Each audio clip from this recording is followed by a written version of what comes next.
All right, it is July 18, 2010.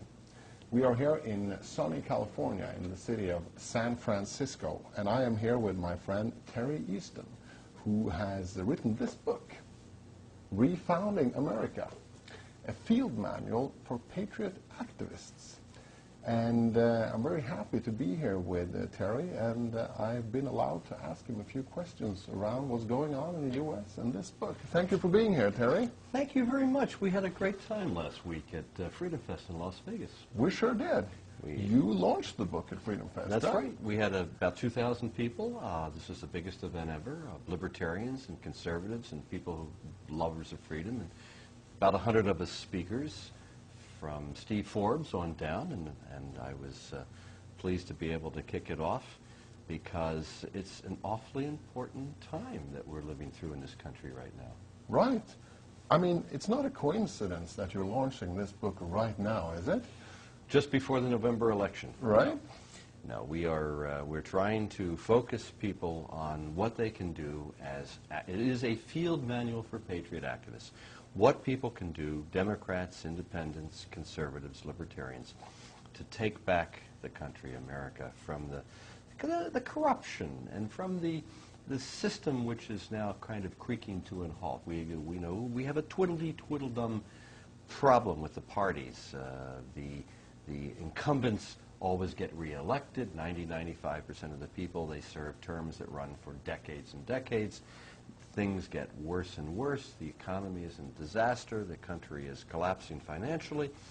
And people's liberties and freedoms are being taken away bit by bit. And this is a libertarian country. It was established by geniuses, people who were the founding fathers who created a document, the Constitution, and a Declaration of Independence. We hold these truths to be self-evident. They don't come from some dictator. Indeed. They don't come from, they come from God. They come life, liberty, and the pursuit of happiness. And we established a Bill of Rights to protect us. It's a Bill of Rights to protect the citizens against the government. Government doesn't need protection. It's already the government has the power.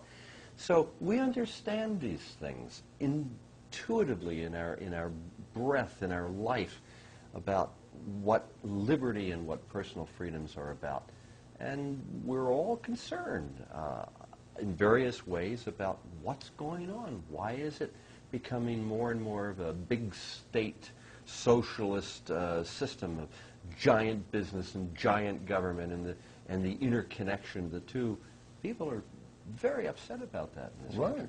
And there has been an awakening during only the few last years, right? I mean, something changed on 9/11, of course, and then you have the 12/11 movement, but just in a couple of last few years, there's been an even stronger change, and this ties into all of that, right? Yes, I hope so.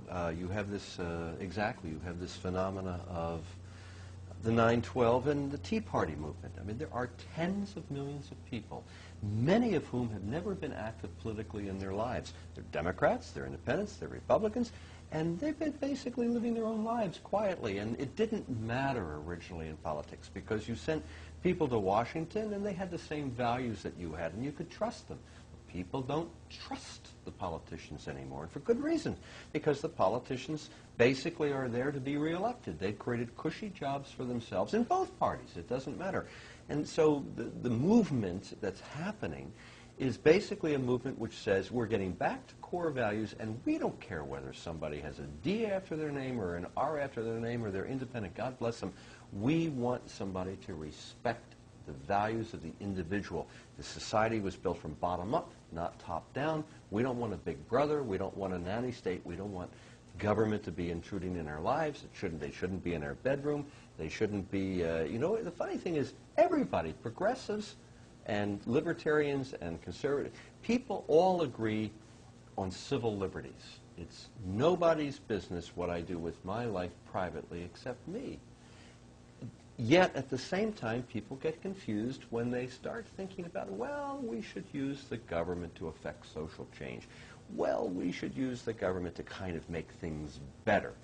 And you wind up with a dream of a utopia, which inevitably, whenever it's been done in the rest of the world, turns into a dystopia and into a nightmare where you either have a fascist dictatorship like Nazi Germany, which gasses millions of people, or you have a communist dictatorship like the Soviet Union or communist China, which murders tens of millions of people. So where does the dream go wrong and why? Part of the book is to discuss how these things happen, how to prevent them from happening, and how to restore the country to a country that we all believe in. Generosity, love, kindness, volunteerism, entrepreneurship.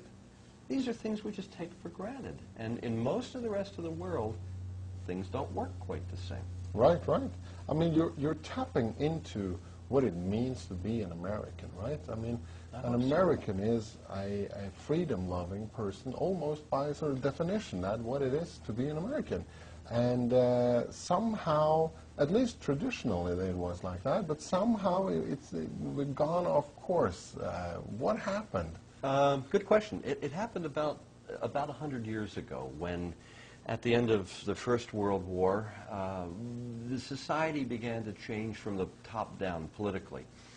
There were some trends and tendencies before that, but before the progressives took over in government, and first with the Republican Party, with Teddy Roosevelt, and then with the Democrats, you had a Wilsonian with Wilson as the president. You had this sense of we know better in government than the people do. And of course, that's absurd. The government can't even manage itself, much less managing somebody else's life. And the challenge is how to show from first principles to individuals. I mean, everybody really knows what liberty is about. It's about me having a right to do what I want to do as long as I don't hurt you in the process. That's one of the two fundamental laws we talk about. Those laws go back 10,000 years. Number one, do everything you agree to do. Number two, do not infringe upon another person or their property. The golden rule. You say, everybody says, yeah, I agree with that. But you know, we ought to have the government do this, and we ought to have the government do that, and they'll make it right. Well, there's a problem with that, because individuals have rights. Governments don't have any rights. Governments only have responsibilities and duties. Individuals have rights. Governments have no rights at all. And the curse and the challenge is to explain to people and get people to understand, look, it all starts out as a voluntary process. If I join my church and I quit from my church, I'm not going to be burned at the stake like I was 400 years ago. If I am a employee in a company and I quit the company, it's a voluntary decision. I'm not sworn into indentured servitude like it was 100 years ago, 150 years ago. Sports team is a voluntary relationship. All the associations of individuals that exist in a society are voluntary, with one exception. The government. The government. And the problem with the government is, by definition, it's the only organization that has a legal use of force to get its way, to effect its will. And when you give some institution, a collection of individuals, that power, you better be extremely careful about how broad that power is, the scope of the power over you. And the Founding Fathers knew that. They knew that people would try to jimmy the government to take control of it, to take control of the reins of the government, to essentially game the system. And that's what's happened in this country. They knew that we need checks and balances. So you had two houses of Parliament, two houses of Congress. You have three different sections, as it were, of the federal government, three different parts to it. You have the court system, the executive, and the legislature. In many other parliamentary democracies, and like England, the prime minister, who is just one of the